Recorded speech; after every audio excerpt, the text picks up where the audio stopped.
Friends, బాగున్నారండి అందరూని. ఈరోజు క్లాస్లో వచ్చేసి మనల్ని చాలామంది బిగినర్స్కి ఉన్న డౌట్ క్లియర్ చేద్దాం అనుకుంటున్నానండి. చాలామంది ఏమడుగుతున్నారంటే బ్లౌజ్ కటింగ్ చేసేటప్పుడు మనం స్ట్రైట్గా అంటే నిలువుగా కటింగ్ చేయాలా, అడ్డుగా కటింగ్ చేయాలా? ఒకవేళ అడ్డుగా కటింగ్ చేస్తూ ఉన్నవారైతే ఇది మీరు నిలువుగా ఎంత కటింగ్ చేశారండి, నిలువుగా కటింగ్ చేసేవాళ్ళు అడ్డుగా ఎంత కటింగ్ చేశారండి అని చెప్పేసి చాలా డౌట్స్ అనేవి ఉన్నాయన్నమాట. అంటే బ్లౌజ్ మనం కటింగ్ చేసేటప్పుడు ఫోల్డింగ్ అన్నది ఏ రకంగా పెట్టుకోవాలన్న విషయాల గురించి చాలా డౌట్స్ ఉన్నాయి. దాని గురించి ఈరోజు ఈ క్లాస్లోనే డీటెయిల్గా క్లియర్ చేద్దామని అనుకుంటున్నానండి. వీడియోని స్కిప్ చేయకుండా చూశారు అంటే కనుక, మీరు జాగ్రత్తగా వింటే కనుక ఏ బ్లౌజ్ ఎలాంటి మోడల్ వచ్చినా సరే మీరు ఈజీగా కటింగ్ అన్నది చేసుకోగలుగుతారు. ఇప్పుడు ఏంటంటే మనకి 1 మీటర్ క్లాత్ నేను తీసుకున్నాను. ఇక్కడ నేను ఎల్బో హ్యాండ్స్కి కటింగ్ చేద్దాము అని అనుకుంటా. అంటే మోచేతి వరకు కూడా చేతులు కావాలి మనకి. ఎప్పుడైతే చేతులు లెంత్ పెరిగిందో మనకి క్లాత్ అనేది ఎక్కువగా పడుతుంది. ఇప్పుడు 40 సైజు నేను ఒకవేళ బ్లౌజ్ కటింగ్ చేయాలి అని అనుకుంటున్నప్పుడు నాకు 1 మీటర్ క్లాత్ అనేది నాకు కావాలి.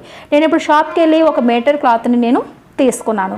1 మీటర్ క్లాత్ కావాలి అని మనం అడిగినప్పుడు వాళ్ళు కొలిచింది 1 మీటర్ అన్నా సరే ఒక్కొక్కసారి ఏమవుతుంది అంటే క్లాత్ అనేది క్రాస్గా వచ్చేస్తుంది. ఇది చూస్తున్నారు కదా, ఇది నేను ఈ క్లాత్ నేను 1 మీటర్ నేను కటింగ్ చేయించాను. 1 మీటర్ కటింగ్ చేయించినప్పుడు మనకి ఏంటంటే ఫస్ట్ మనకి బ్లౌజ్కి ఎలా అయితే సరిపోతుంది అన్నది మనం ఫస్ట్ చూసుకోవాలి. బ్యాక్ సైడ్ పొడవు ఎంత, ఫ్రంట్ ఎంత పొడవు పెట్టుకోవాలనుకుంటున్నాము ఈ రకంగా చూసుకోమాట. ఇవి చూసారా, కంపెనీ నుంచి వచ్చి కోరంచులు ఉంటాయి కదా, అవి అన్నీ 2 ఒకవైపుకే వచ్చాయి. ఒకవైపు పెట్టి ఈ తాన్లోని ఇదే ఫోల్డింగ్ మీద మనకి వస్తుంది అనమాట. ఇది కోరంచులు 2 ఒకవైపు ఉన్నాయి, ఫోల్డింగ్ ఏమో నాది వైపు ఉంది. ఇలా ఫోల్డింగ్ చేసి అంటే ఇదే ఫోల్డింగ్ మనకి తాన్లో వస్తుంది. చూద్దాం చూడండి, ఇటువైపు కోరంచుల వైపు అంటే ఓపెన్ వైపు నేను ఇంచీ టేప్తోని సెంటీమీటర్ కొలిస్తే 1 నుంచి 100 సెంటీమీటర్లు ఉంది. అంటే వాళ్ళు నాకు పర్ఫెక్ట్గానే ఇచ్చారు, 1 మీటర్ నాకు ఇచ్చారు. కానీ ఇక్కడికి వచ్చేటట్టు చూసారా ఎలా కటింగ్ చేశారో, క్రాస్గా కటింగ్ చేసేసారు. దానివల్ల ఈ చివరి నుంచి 100 సెంటీమీటర్లు చూస్తే ఇక్కడ ఉంది. అంటే ఇంచెస్లో చూస్తే కనీసం 1 ఇంచ్ అన్నా సరే నాకు డిఫరెంట్ వచ్చేసింది అటువైపు. అంటే నాకు ఫోల్డింగ్ వైపు పొడవు అనేది తగ్గిపోయింది, కోరంచుల వైపు ఏమో 1 మీటరే ఉంది. ఇప్పుడు మీరు 1 మీటర్ ఎందుకు కటింగ్ చేయలేదండి అని చెప్పేసి అడగలేము. కాకపోతే మన చిన్న చేతులు ఒకవేళ కటింగ్ చేద్దాము అనుకున్నప్పుడు 5 ఇంచీలు 6 ఇంచీలు 7 ఇంచీలు కటింగ్ చేద్దామన్నప్పుడు సరిపోద్ది. కానీ మీరు చెక్ చేసుకోవాలి సరిపోతుందా లేదా. యాక్చువల్గా సరిపోతే ఇలాగే ఫోల్డ్ చేసి కటింగ్ చేసుకోండి. ఈ ఫోల్డ్ మీద అంటే కోరంచులు 2 ఒకవైపు వచ్చేటట్టు ఫోల్డ్ చేసి కటింగ్ చేసుకోండి.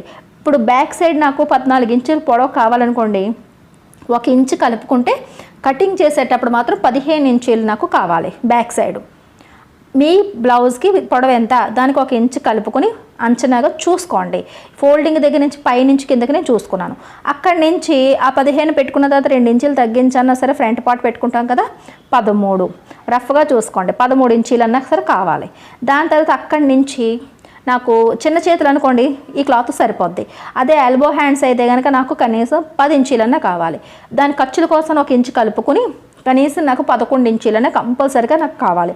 అప్పుడు ఇక్కడ ఇలా చూసుకుంటే నాకు చూసారా అదే 1 ఇంచు డిఫరెన్స్ అన్నది నాకు వచ్చేస్తుంది. నాకు సరిపోవటం లేదు. ఒకవేళ ఫ్రంట్ పార్ట్ మనకు క్రాస్గా పెట్టినప్పుడు 1 ఇంచు మనకి సేవ్ అయినా అది మనం పర్ఫెక్ట్గా చెప్పలేమన్నమాట. ఇలా స్ట్రైట్గానే చూసుకున్నారు అంటే కనుక మీకు అర్థమవుతుంది ఇది మనకి సరిపోవటం లేదు. చిన్న చేతులు అయితే సరిపోతాయి. అలాంటప్పుడు ఏం చేయాలంటే ఇప్పుడు ఇలా ఓపెన్ చేసండి. ఈ కోరంచులు ఉన్నాయా, ఇలా ఓపెన్ చేయండి. ఇలా ఓపెన్ చేసి ఫోల్డింగ్ని మార్చి చూసుకుందాం. ఇప్పుడు ఇక్కడి నుంచి ఈ కటింగ్ ఉన్న అంచును చూసారా, ఆ 2 అంచులు కలుపుతున్నాను. అంటే కోరంచులు అన్నవి మనకి క్లాత్లో వచ్చే అంచు ఉంటుంది కదా, కంపెనీ నుంచి వచ్చే అంచు ఉంటుంది కదా, అది పైన కింద అంచు అనేది వచ్చేటట్టుగా ఇలా ఫోల్డింగ్ మార్చుకున్నాను. చూసారా ఇక్కడ అంచు ఉంది, ఇక్కడ అంచు ఉంది. ఇలా నేను ఫోల్డింగ్ అన్నది మార్చుకున్నాను. ఇలా మార్చుకున్నప్పుడు పన్నా ఎక్కువగా ఉన్నదైతే కనుక మీకు సరిపోద్ది. చెక్ చేసుకోవడమే మనకి సరిపోద్దా లేదా అన్నది. ఇందాక ఏమనుకున్నాం, బ్యాక్ సైడ్ 15 ఇంచీలు అనుకున్నాం కదా, 15 ఇంచీలకి ఇక్కడి నుంచి నేను పెడుతున్నాను. చూసారు కదా, ఇక్కడ నుంచి ఇలా పెట్టి వేలుని ఇలాగా రఫ్గా మనం కొలుచుకుంటున్నాం కాబట్టి మార్కింగ్ ఏమొద్దు. అక్కడి నుంచి ఒక 2 ఇంచీలు తగ్గించి 13 ఇంచీలన్నా ఉన్నదా లేదు చూసుకుని 13 ఇంచుల దగ్గర మళ్ళీ ఇలా చేయబెట్టండి.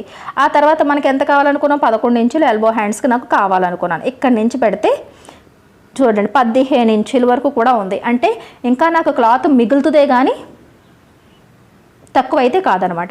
ఇప్పుడు నేను బ్లౌజ్ అన్నది నేను ఈ ఫోల్డింగ్లోనే కటింగ్ చేసేసుకుంటాను. ఇదనమాట. ఈ రకంగా ఇది అడ్డుగా వచ్చిందా నిలువుగా వచ్చిందా అన్నది పట్టించుకోవడం అన్నది అంత మంచి పద్ధతి కాదండి. మనకి క్లాత్ అడ్డుగా కటింగ్ చేసినా నిలువుగా కటింగ్ చేసినా సరే బ్లౌజ్ కటింగ్ అన్నది పర్ఫెక్ట్గానే వస్తుంది.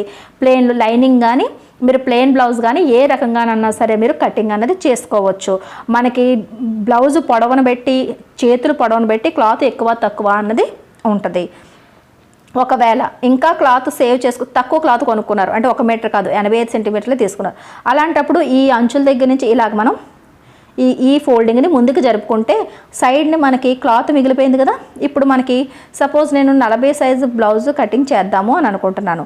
40లోంచి 4వ వంతు ఎంత వస్తుంది? ఇప్పుడు 40 ఇంచులు చెస్ట్ అనుకోండి, అందులోని సగం చేసి మళ్ళీ అందులో సగం చేస్తాం కదా, 4వ వంతు తీసుకుంటే 10 ఇంచులు వస్తాయి. 10కి మనకి ఎక్స్ట్రా ఖర్చుల కోసం కావాలి కాబట్టి ఒక 2 ఇంచులన్నా నేను యాడ్ చేస్తే కనీసం 12 ఇంచులన్నా మనకి ఈ వెడల్పు అన్నది ఫోల్డింగ్ నుంచి కావాలి. ఇప్పుడు ఈ ఫోల్డింగ్ నుంచి 12 ఇంచులు ఉందా లేదా చూసుకొని ఫోల్డింగ్ మార్చుకోవాలన్నమాట. ఇప్పుడు చూసారా ఇక్కడ 13 ఇంచులనే నాకు ఉన్నదనమాట. ఈ ఫోల్డింగ్లోని నేను 40 సైజు బ్లౌజ్ అనేది కటింగ్ చేసేయగలుగుతాను.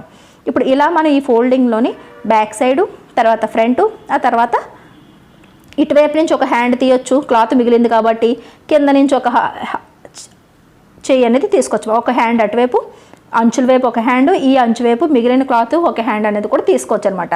అంటే నిలువుగా ఒక హ్యాండ్ వచ్చినా అడ్డుగా ఒక హ్యాండ్ వస్తుంది. అంతే తప్ప మన క్లాత్ని బట్టి మనం అడ్జస్ట్మెంట్ అన్నది చేసుకోవాలి. ఈ అడ్డు నిలువు అన్నది పట్టించుకోవద్దండి. ఏ రకంగానైనా సరే ఫోల్డింగ్ చేయండి, కాకపోతే బ్లౌజ్ మనకి సరిపోవాలి. అలా అడ్జస్ట్మెంట్ చేసుకుని కటింగ్ చేసుకోవచ్చు. సరేనండి, మీకు ఈ డౌట్స్ అన్నీ క్లియర్ అయ్యాయని అనుకుంటున్నాను నేను. వీడియో నచ్చినట్లయితే కనుక ఒక లైక్ ఇవ్వండి. మన లక్ష్మీ ఫ్యాషన్ వాళ్ళ ఛానల్ని సబ్స్క్రైబ్ చేసుకోవడం మాత్రం మర్చిపోకండి.